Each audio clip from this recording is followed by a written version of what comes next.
반갑습니다. 오늘 욥기 24장 말씀을 함께 나눌게요. 2절 말씀을 읽고 나누며 시작을 합니다. 어떤 사람은 땅의 경계표를 옮기며 양떼를 빼앗아 기르며 고아의 나귀를 몰아가며 과부의 소를 볼모로 잡으며 가난한 자를 길에서 몰아내나니 세상에서 학대받는 자가 다 스스로 숨는구나. 세상의 부조리는 인간이 만든다라는 제목으로 말씀을 함께 나누도록 하겠습니다. 욥기 24장은 엘리바스의 변론에 대한 욥의 대답이 이제 계속되고 있죠. 욥은 자신의 고난을 통해 연단을 받지만 악인들이 지금 어떻게 되고 있나 이것을 묵상하고 있어요. 왜냐하면 친구들에 의해서 자신의 삶이 악인으로 규정되고 있기 때문이죠. 근데 욥의 눈에는 진짜 세상에 악한 사람들은 따로 있다라는 거예요. 그리고 그들이 결국 심판을 받을 것이라고 하는 믿음을 가지고 이야기를 해요. 그러나 문제는 악인들이 더욱 기세등등하게 활보하고 다니는 것, 하나님의 공의를 믿고 신실하게 생활하는 자들이 낙심하는 거죠. 하나님의 통치가 편파적이고 비일관적이라고 하는 생각이 들어요. 이런 욥의 답변이 주는 교훈이 뭘까? 이 욥의 말 속에서 우리가 지금 생각해 봐야 할 내용이 뭘까라는 질문을 가지고 말씀을 함께 나눠봅니다. 1절 말씀부터 다시 읽어보면 어찌하여 잡는 자는 때를 정해놓지 아니하셨는고 그를 아는 자들이 그의 나를 보지 못하고 어떤 사람은 땅에 경계표를 옮기고 양떼를 빼앗고 고아의 나귀를 몰고 과부를 힘들게 하고 가난한 자를 몰아내는데 오히려 학대받는 자가 스스로 숨어가고 있는 세상이라는 거죠. 세상의 부조리는 누구의 책임이냐라는 질문을 우리에게 던져주고 있죠. 1절에 보면 욥은 전능하신 분께서 심판하실 때를 정하여 두지 않으셨다라고 말을 해요. 그를 섬기는 사람들이 어찌해서 악인을 정당하게 판단하시는 날을 정하지 않으셨냐라고 묻죠. 하나님께서 정의롭게 심판할 날을 알지 못하여 답답해하고 있습니다. 욥의 마음속에 있는 이 질문은 이 세상 모든 부조리의 기원을 묻는 것과 맞물려 있거든요. 세상에 자행되고 있는 폭행, 과연 누구의 책임일까? 이 질문을 사실은 담고 있는 거죠. 악인은 땅의 경계표를 옮겨, 무슨 말이야? 땅을 마음대로 자기 소유, 자기의 힘, 권력을 가지고 자기의 소유를 확장시킨다라는 거죠. 타인의 소유를 빼앗아요. 고아의 나귀를 몰아가요. 과부의 소를 볼모로 잡아요. 그런데 문제는 그렇게 학대받는 자들이 숨어서 살아야 하는 세상의 부조리. 아, 여러분 이런 거 많이 경험하죠. 그죠? 우리가 오히려 피해자인데 피해자인 우리가 악인을 피해서 오히려 우리가 숨어 살아야만 하는. 그러니까 욥의 고백 속에서 매우 중요한 의문이 제기돼요. 철학자 니체가 왜 신이 죽었냐 이렇게 고백을 하고 있느냐. 그가 살던 시대에 아주 사회적 병폐를 니체가 목격을 하거든요. 바로 이런 병폐들이에요. 부조리, 악, 이런 것들. 그리고 마침내 신은 죽었다라고 선언을 했던 것처럼 일체의 악과 불행의 책임을 신에게 돌리는 관점들은 사실은 언제나 제기되어져 온 거거든요. 하나님은 왜 악인을 만드시고 악인의 부조리를 방치하시는가? 여러분 이런 질문들을 많이 들어봤잖아요. 그죠? 일전에 묵상한 것처럼 하나님은 우리에게 벌 주시는 분이 아니에요. 심판은 물론 마지막 때에 있어요. 과정 중에서는 하나님은 모든 사람들이 다 악인을 포함해서 회심을 기다리는 분이거든요. 그렇다면 악인으로 인한 세상의 부조리는 왜 방치하고 계시는가? 이 물음에 대한 성경의 답은 너무나 명확하거든요. 자유의지 때문인 거죠. 예를 들어서 예수님이 처음 가론 유다를 부를 때 그가 스스로 목숨을 끊을 때까지 시종일관 그에게 자유를 허락하시죠. 유다는 자신의 가치관과 노선에 따라서 그때 그 자신의 결정을 내리게 되죠. 배반도 후회도 도둑질도 자책도 자신의 자유가 선택하는 대로 취했을 뿐이에요. 그 결과가 죽음이죠. 그런데 베드로는 다르죠. 예수님의 죽음 앞에서 십자가를 지고 가시기 전에 예수님을 크게 부인한 후에 크게 뉘우치잖아요. 그리고 이후 모든 자기의 자유를 반납하고 예수님의 처분대로 하나님의 처분대로 인생을 살아가게 되죠. 자기 심판의 눈물을 넘어 회개의 눈물을 흘리게 되고 벌이 아닌 자비의 하나님을 바라보죠. 유다가 피해 밭으로 변했다면 베드로는 기회의 발판으로 다시 그의 삶을 전환시키게 되었죠. 저는 이것을 되게 중요하게 생각을 해야 한다고 보는 거예요.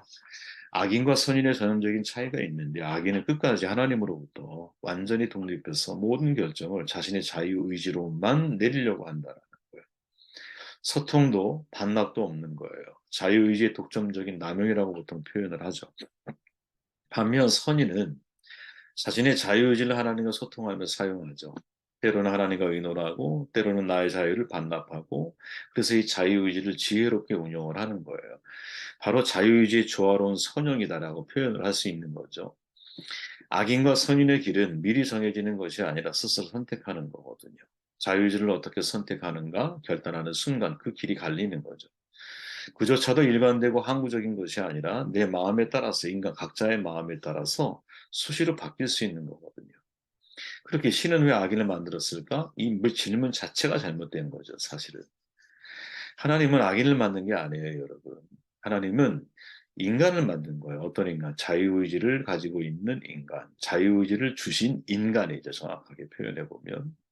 악인도 선인도 하나님이 만든 것이 아니라 인간의 선택과 결단이 때로는 나를 악인으로, 때로는 나를 선인으로 만들 수 있다라는 거죠. 악인이 왜 부조리한 세상을 만들어가는 것을 방치하시느냐? 그것은 철저하게 하나님께서 이 세상을 다스리는 방식으로 결정하시는 것이 인간에게 자유로운 선택권을 주셨다라는 거죠, 여러분. 그렇게 엄밀한 의미에서 세상의 모든 부조리는 여러분, 인간이 만든 거예요. 우리는 항상 이 책임을 신에게, 하나님에게 넘기려고 하는 습관을 가지고 있는데, 또 그러한 습관적인 이야기를 듣다 보면, 아, 그래. 왜 하나님이 악을 창조하셨지? 왜 악인의 부조리를 하나님이 가만히 보고 계시지? 우린 이렇게 자꾸 질문을 해가는 버릇이 있는데, 사실은 엄밀한 의미에서 이 질문 자체가 사실은 출발이 잘못되었다라는 거죠. 출발이. 신정론이라는 말 여러분 들어보셨죠? 이게 신학적인 딜레마거든요. 그리스도로 신과 정의를 의미해요. 하나님, 신이 선하다면 이 세상에 왜 악이 존재하는가를 설명하는 이론을 신정론이라고 보통 말해요. 그리스의 유명한 철학자죠. 에피쿠로스가 하나님의 분노에 관해서라고 하는 글을 통해서 다음과 같이 소개를 하거든요. 이런 이야기를 해요. 하나님은 다음에 네 가지 중 하나다. 악을 제거하기를 원하고 그럴 능력도 있는 경우. 의지는 있지만 능력은 없는 경우. 능력은 있지만 의지가 없는 경우. 의지도 없고 능력도 없는 경우이다. 분명 우리의 믿음은 뭐냐면 창조자 하나님은 능력도 있고 의지도 있다라는 것이 하나님의 성품에 어울린다라는 거예요. 그런데 왜 하나님이 악을 제거하지 않는 걸까? 그죠? 이런 생각을 가지고 질문을 던지다 보니까 악을 제거할 능력이 없는 건가? 능력은 있지만 의지가 없는 건가? 의지도 없고 능력도 없는 것인가? 여러분, 이 네 가지 질문에 대해서 사실 그리스도인의 입장에서는 내가 명확한 해답, 명확한 결론을 내리고 있지 못하면 이 세상에 악이나 재앙이 존재한다는 이유를 들어서 우리가 하나님의 존재를 부인하는 사람이 되기 쉽거든요. 제 주변에 여러분 이런 분들 많아요. 여러분들 주변에도 많을 거예요. 내가 하나님이 악을 창조하셨느냐? 왜 악인이 많은데 악인의 형통을 가만히 보고만 계시느냐? 악인들이 만들어낸 사회적인 부조리를 왜 그냥 방치해 두고 계시는가? 이 질문에 대한 명확한 해답을 갖지 못하게 되면 흔들리거든요. 신은 없다고 말하고 싶고 신은 죽었다라고 선언하고 싶거든요. 우리가 명확하게 알아야 할 것은 여러분, 성경에 의하면 하나님이 세상을 창조하실 때 악은 존재하지 않았어요. 그죠? 굿. 하나님이 보시기에 좋았다. 하나님은 선한 분이시잖아요. 그죠? 모든 게 다 좋았어요. 선이 존재했어요. 선이. 예수님이 말씀하죠. 마가복음 10장 18절에 보니까 하나님 한 분 외에는 선한 이가 없다. 따라서 하나님으로부터 나온 것이 아니면 그 어떤 것도 선하지 않은 것이죠.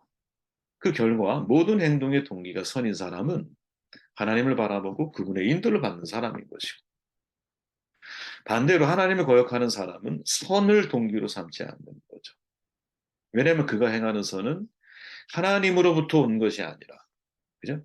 하나님을 향하고 하는 것이 아니라 자기 자신을 위한 것이거나 세상을 위한 것이기 때문인 거죠. 따라서 사람이 바로 사실은 악의 근원이 되는 거죠. 여러분 이해가 되십니까? 창조 때부터 사람 안에 악의 근원을 하나님이 주입하신 것이 아니라 하나님을 외면하고 자기 자아를 의지함으로 사람이 스스로 자기 안에서 악의 근원을 표현이 좀 그렇지만 주입한 것이죠. 자기 안에서. 아담과 하와가 하나님 말씀을 거역하고 선악과를 선택한 순간 내 안에 악의 근원이 창조된 거죠. 그죠? 하나님이 악을 만든 게 아니라 하나님의 사람을 창조하실 때 인간에게 자유의지를 주셨어요. 그죠? 우리 모두는 자유로워. 사람은 여러분 자기가 바라고 생각하고 실행하는 모든 것이 자유로워졌어요. 인간은 하나님의 말씀에 대해 순종할 자유도 있고요. 그 말씀을 내가 좀 외면하고 내 생각대로 행동할 자유도 있었어요. 그죠? 그게 에덴 동산의 상황이에요, 여러분. 자신이 생각한 대로 행동할 때는 자신이 선을 판단해야 돼, 옳고 그름. 그리고 무엇을 해야 할지 선택과 결정을 해야 돼. 그리고 마지막에 그것을 행동으로 옮기는 거예요. 그죠? 그러니까 인간이 자기 생각대로 선을 판단해야 한다라는 믿음을 가지게 될 때, 그는 자기도 모르는 사이에 자기 안에서 선을 악으로 바꾸고, 그죠? 자기 안에서 악의 근원을 창조하게 되는 것이죠. 이, 여러분, 이 말을 우리가 잘 이해해야 한다고 봐요. 그것이 바로 아담과 하와의 죄였던 거죠. 그러면 사람에게 자유의지가 주어지지 않았으면 되지 않느냐? 물론 그러면 여러분, 사람이 악의 근원이 되지 않았을 거예요. 자유의지가 주어지지 않는 인간에게 만약에 악이 있다, 그럼 그건 하나님이 만드신 것이겠지. 하나님은 선과 악의 모두의 창조주가 되어야만 마땅한 거예요. 그죠? 그런데 하나님은 악을 창조하지 않았지만 사람은 하나님으로부터 끊임없이 유입되는 선을 악으로 바꾸고 거역을 하죠. 뭘 통해? 자기 자유의지를 통해서. 그로 인해서 하나님을 외면하고 자신의 의지에서 악을 만들어가는 존재가 되는 것이. 좀 전에 던진 질문이지만 하나님이 사람에게 자유의지를 부여하지 않았다면 악의 존재를 막을 수 있었을까? 물론 이것은 여러분, 이게 되게 이제 어, 이런 변론이 되게 어려운 사실은 변론 가운데 하나인데, 사람에게 영적인 면에서 여러분, 선택의 자유를 부여하는 것이 악의 간접적인 원인이라고 우리는 생각하고 그렇게 또 주장하는 사람들이 있을지 몰라요. 그죠? 그들은 말하죠. 자유의지가 주어지지 않았다면 악을 저지를 수 없었을 것이다. 그죠? 그러나 하나님이 인간을 만드신 본래적인 목적을 놓고 보면 하나님은 사랑과 관계적인 사랑, 사람과 사람 사이 형제적인 사랑을 누리기를 원하셨잖아요. 그죠? 목적은 거기에 있는 거예요. 그죠?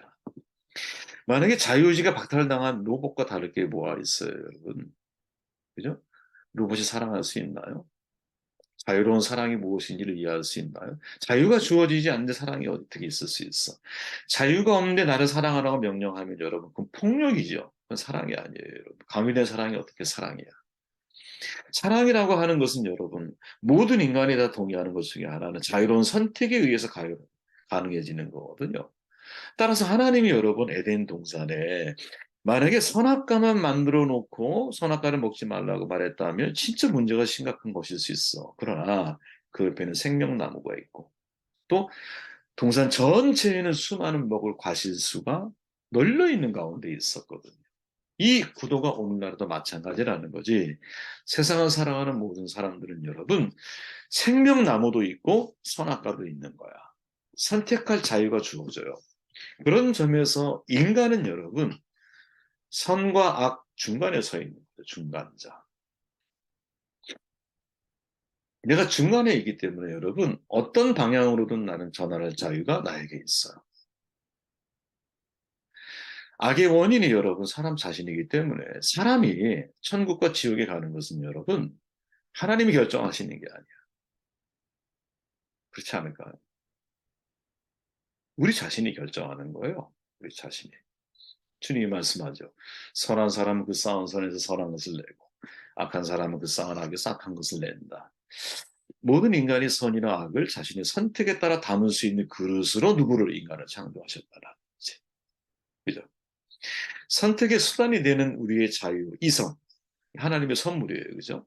이것이 악의 근원이 되는 수단으로도 사용되어질 수도 있고, 선의 근원이 되는 수단으로도 사용되어질 수 있는 거지. 이 이성과 자유를 가지고 여러분, 우리는 생명나무를 먹을 건지, 선악과를 먹을 건지 선택할 수 있는 자유의 공간 속에 우리는 놓여 있는 거. 저와 여러분 모두가 이 자유의 공간 속에 놓여 있는 거.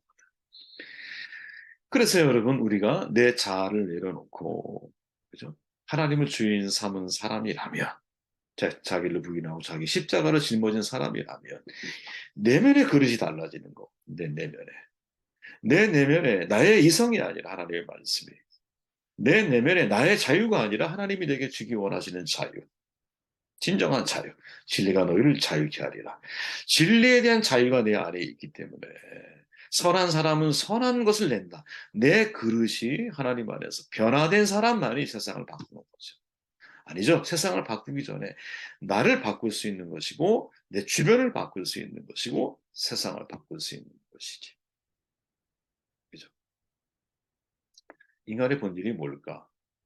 영을 담고 있는 육체일까? 물론 그것도 본질이라고 말할 수 있겠지만 저는 인간의 본질은 여러분 영이라고 봐요. 내면의 자아. 그죠? 이게 인간의 본질이 아니겠어? 몸뚱아리만 살아있으면 뭐해? 심장만 고동치고 있으면 뭐해? 내 내면의 자아가 어떤 그릇으로 만들어져 가고 있느냐. 그죠? 내 내면의 자아가 하나님의 형상으로 변화된 자아를 가지고 있다면 우리는 선한 것을 선택하고 선한 것을 결정해 나아갈 수 있을 거예요. 그죠? 그러나 내 내면의 자아가 선악을 판별하는 기준을 나에게 두고, 그죠? 나에게 두는 순간 나의 선은 완벽한 선이 아니기 때문에 여러분 생각해 보십시오. 한쪽에서 가뭄이 들어, 한쪽에서 그러면 당연히 비를 요구하겠죠. 그런데 한쪽에는 홍수가 나고 있어, 반대편 쪽에서는. 그러면 동시에 놓고 보았을 때 나에게 선은 뭐냐면 비가 오는 거예요. 근데 반대편에 있는 사람들에게 선은 여러분 비가 그치는 거예요. 그 가만히 생각해 보십시오. 내게 선이 상대에게도 악이 될 수 있겠다. 무슨 말이냐면 인간이 생각할 수 있는 선의 한계가 바로 여기다. 인간이 생각하는 선은 70억이면 70억 모두를 위한 선을 생각할 수가 없다는 거지. 그 선을 만들어내실 수 있는 유일하신 분이 하나님이라는 거예요. 저에겐 이런 믿음이 있습니다. 그렇기에 하나님 말씀을 선택하고, 그죠? 세상의 부조리는 하나님이 만든 게 아니구나. 하나님 말씀에 순종하지 못한 인간이 만들어내고 있는 것이구나. 여기에 대한 명확한 점검들이 여러분 가운데 이루어지길 바랍니다. 말씀을 듣고 기도하시고